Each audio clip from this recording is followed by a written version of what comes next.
Lesson 18, Invocation and Evocation. Under the head of invocation and evocation, we shall group the general class of occult phenomena, which consist of the calling upon supernatural beings or the calling forth of disembodied entities, elementals, vitalized thought entities, etc., from the astral plane of existence. The word invoke means to call for solemnly or with earnestness, to call upon or address in prayer, to solicit in prayer for assistance or protection. The word evoke means to call out or summon forth, often used in the sense of calling forth of the disembodied souls and similar entities. Invocation of the power of superior or supernatural beings by means of prayer, offering, sacrifice, and other ceremonial forms is seemingly as old as the race. All the ancient peoples invoked their greater and lesser deities and other supernatural beings, and down to the present time we find prayer actively employed in all forms of religious worship.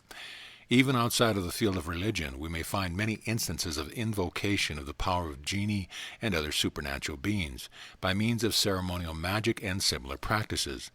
The old works upon the magic art are filled with directions for ceremonials on this kind.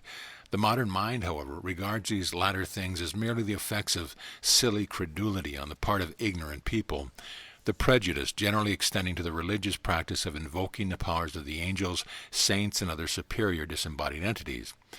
But even the most ardent objector to the invocation of lesser beings, if he remain in the bosom of the Church, is apt to adhere to the old and well-established custom of calling upon deity for assistance in the affairs of his life, often going so far as to offer to deity supposedly valuable hints and bits of advice regarding the conduct, operation, and management of the universe at large. To a mind who has grasped the realization of the transcendent ideal of the Absolute and the Infinite, it is startling to hear many devout class leaders, deacons, and clergymen, particularly among certain non-ritualistic denominations, addressing their deity in terms of easy familiarity and good fellowship, giving him their opinion on things in general, finding fault, administering patronizing commendation and flattery, and in general informing him how they, the invokers, wish the world to be managed and run. Burns' poem, Holy Willie's Prayer, gives us an excellent example of this form. This, however, is a statement of an extreme abuse of the principle, and our natural revolt to the same must not blind us to the fact that prayer in other forms constitutes a source of great spiritual comfort and consolation to many a soul in hours of trouble and pain. The modern rationalist, seeing no intellectual reason for believing in the efficacy of prayer, is apt to dismiss the entire subject as but a part of the outgrown superstition of the race. But this will not do, for an unprejudiced observer will find before him many striking and undoubted instances of answer to prayer, of results occurring in almost exact accordance with the nature of earnest and sincere invocation. These instances are too numerous and common to be dismissed as mere coincidence. They must be admitted and the cause looked for further. And in the examination and search we must not lose sight of the too often overlooked fact that these answers to prayer come to people of all shades of heterodox religious belief, heathen, pagan, idolaters in all parts of the globe and in all times, as well as to the true believers in a particular faith which happens to be orthodox in our particular land at this particular time. The worshippers of the ancient gods of Rome and Greece had their prayers answered. The Egyptian worshippers had the same favors granted them. The Hindus, ancient and modern, received great benefits from prayer. The Mohammedans are a people of great prayer, and many of their answers received by the faithful Muslim. And so the investigator must either accept the polytheistic idea of the existence of many gods of many people, all of whom hear and answer the prayers of their worshippers, or else the alternative idea that all of these various worshippers, while worshipping at their respective shrines and altars, in reality bring themselves into the psychic communication with higher spiritual powers, and thus set in operation natural psychic forces which tend to bring to them their heart's desire. Which of the two ideas seem the most rational and in accordance with the known facts of the universe? The Arcane teachers have always held and taught that every true and earnest prayer coming from the heart of a sincere and devout worshipper tends to bring that person into a closer relationship to the great cosmic spirit, the essence of the one life of the cosmos. This not by reaching out of the person's mind toward some faraway something, but by means of an inward unfoldment, by which the spirit within each soul unfolds itself and is recognized as present and existent. This experience of the indwelling presence of deity, or the union with deity, is common to the religiously inclined soul of all lands, times, and phases of life. It is common to the race. Instances are found in the records of the transcendental of all times. This experience, when it occurs to one, leaves him with a sense of renewed power and strength, which often operates in the direction of the person being able to accomplish that for which he prayed. Not only does it act as a comforter, but also as a source of power, and this is not to be wondered at when we realize that it means that the individual is thus brought much closer to the very essence of being, the one life.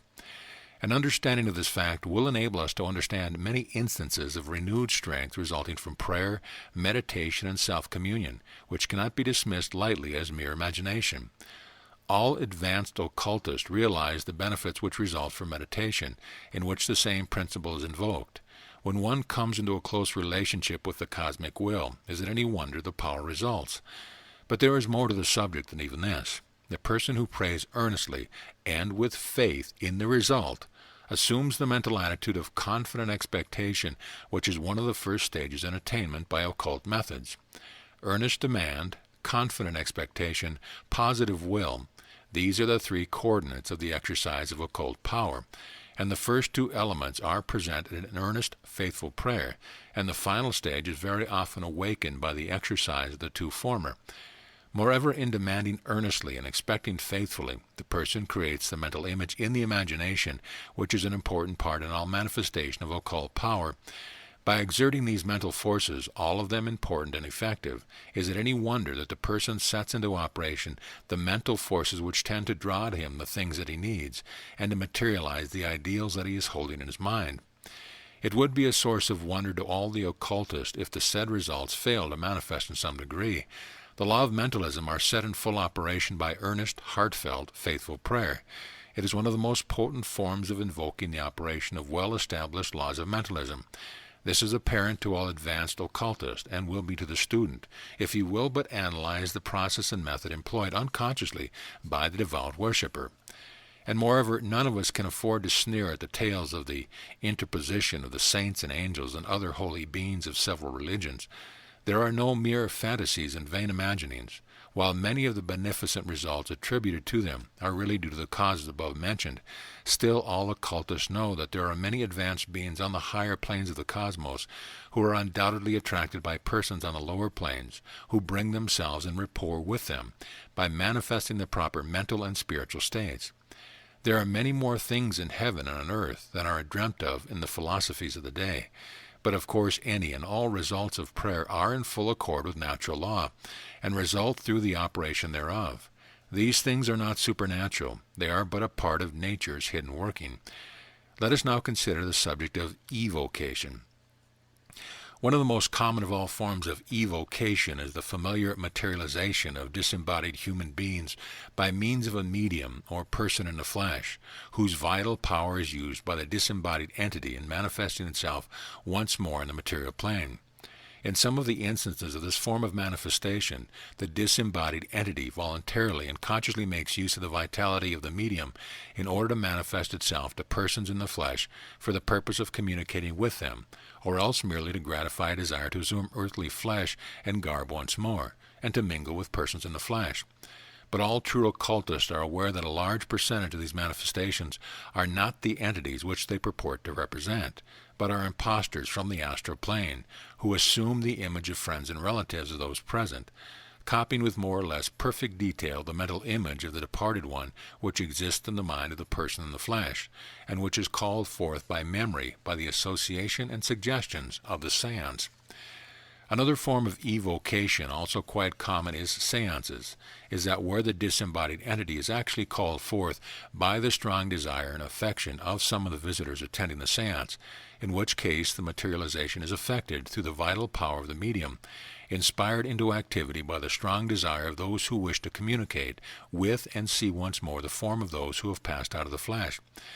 In these cases, the disembodied entity is scarcely conscious of the manifestation, and is like a person in a dream, or rather like one who walks in his sleep. This fact accounts for the dazed, startled condition of the mind often manifested by these materialized entities when they are summoned forth at a seance. They are dwelling in the life of the astral plane, wrapped in their own dreams and meditations, and it is cruel to disturb them. In fact, it is quite as unnatural to place a disembodied entity in this condition as it is to plunge a person in the flesh into some abnormal psychic state. Advanced occultists unanimously condemn the prevalent practice of evoking these entities and disturbing their astral life. There is a class of earthbound entities on the lowest subplanes of the astral plane who hover around their old scenes on earth so long as they are allowed to do so by the laws of the astral world. These entities swarm around materialization seances and other similar psychic performances, taking great delight in manifesting their presence as forcibly as may be, and playing as many pranks as possible. These entities often act the part of some celebrated character of history, or some friends or relatives of these present, and make exhibitions of themselves by making Shakespeare write doggerel verse, or Napoleon tell someone what to take to get rid of a cold, or Plato to warn a maiden to beware of the light-complected woman. This fact has brought genuine spiritualistic phenomena into disrepute in many quarters where the state of affairs is not known, and caused much pain and heartburning among the sincere early followers of spiritualism who are not acquainted with these psychic facts, but who accepted the gospel truth every communicating reaching them from the spirit world. The average spiritualist of today, however, is much better informed and is disposed to be quite as particular in forming spirit acquaintances and friendships as he is in forming earthly ones. Much of the testimony given at seances by even reputable and truthful entities is more or less incorrect for reasons that will be apparent to those who have read what we said in our lesson on the astral plane. That is to say, these entities, as a rule, are familiar only with the particular environment familiar to them by reason of their affiliation and their particular character. The best proof of this is the totally contradictory evidence offered by such entities. Their reports range all the way from the happy hunting grounds of the savage to the state of transcendental bliss of the idealistic soul. And each of these reports are equally true, for each reports the thing as he sees it, for the world of things as they are on the astral plane. When these facts are understood, one may begin to reconcile the apparent discrepancies of the reports of the seance.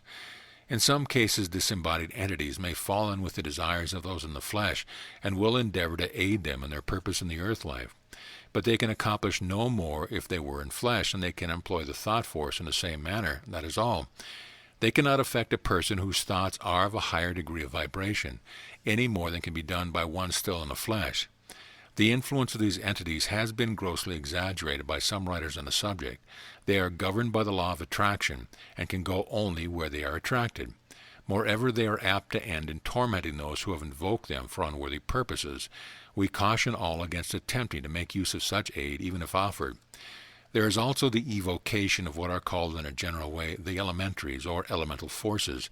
We do not consider it wise to enter into a detailed consideration of the subject, for reasons which have apparent to all advanced students of occultism. We have spoken of it in a previous lesson. Enough to say that in nature there are semi-intelligent living forces, which under certain conditions may be evoked and guided by the intelligence of human beings in certain forms of black magic. Such practices are extremely unworthy, and invariably result in disastrous results to those dabbling in the forbidden practice. We assure the student, however, that these influences can work no harm to those who stand on the higher plane of thought and life, although those on the lower planes of thought and life may suffer annoyance from them. The law of attraction governs and regulates these things. Like attracts like. Entities, like water, seek always their own level. Another form of evocation, very common and yet scarcely recognized by many thinkers along these lines, is the evocation of thought forms, desire, nebula, etc. These peculiar things are the result of strong and vital currents of will and desire thrown off from the minds of persons who have lived and who may still be living. They have a tendency to coalesce and combine, and following the law of attraction, they gather in a vicinity where similar mental influences are being exerted. They are like gathering clouds on the horizon, non-active in themselves, but capable of manifesting lightning and thunder under certain conditions. These lacking conditions are often supplied by persons of strong desire or will, who attract them to them and vitalize them by the energy of their own emotions or motive mentality. These thought clouds then act as if they had been sent out by the mind of the person animating and energizing them, and manifest all the phenomena of the thought content. They may either be directed toward the accomplishment of certain ends of the person, if he be capable of such direction, or on the contrary, they may involve him in a psychic whirlwind or tempest until he is almost torn asunder. The consequence is that one often sows the wind and reaps the whirlwind, is literal truth. Beginning with manifesting these mental states, one is finally carried off his mental feet by them, and caused great pain and misfortune. The lives of many prominent men show examples of this phenomena, although the public does not understand it. Akin to the above is the evocation of the desire elementals and artificial entities mentioned in our lesson, the astral plane. In this case, the effect is even more startling than the one arising from the evocation of thought forms, to which the desire elementals are closely related. The difference between the desire elementals and active thought forms is only a matter of degree, and many writers confuse the two forms of manifestation. It should be unnecessary for us to add that the arcane teachers most positively condemn the practice of evoking the elementals and forbid it among their students. In fact, they withhold the inner teachings on the subject of certain subplanes of the astrals that we have seen in order to prevent unworthy persons taking advantage of certain of the teachings. The practice of evocation often leads directly to black magic, which involves the practitioner in whirlwinds and whirlpools of psychic energy and occult forces, and often causes his destruction. There are many today practicing evocation under high-sounding names and clothed with the garment of high pretensions, but such will feel the law of cause and effect. The law is never mocked. It moves with the pitiless and unerring certainty of a machine. Each draws his own to him. None can escape their own good or evil. Beware of evocations. Do not play with fire. Do not toy with edged tools. End of lesson.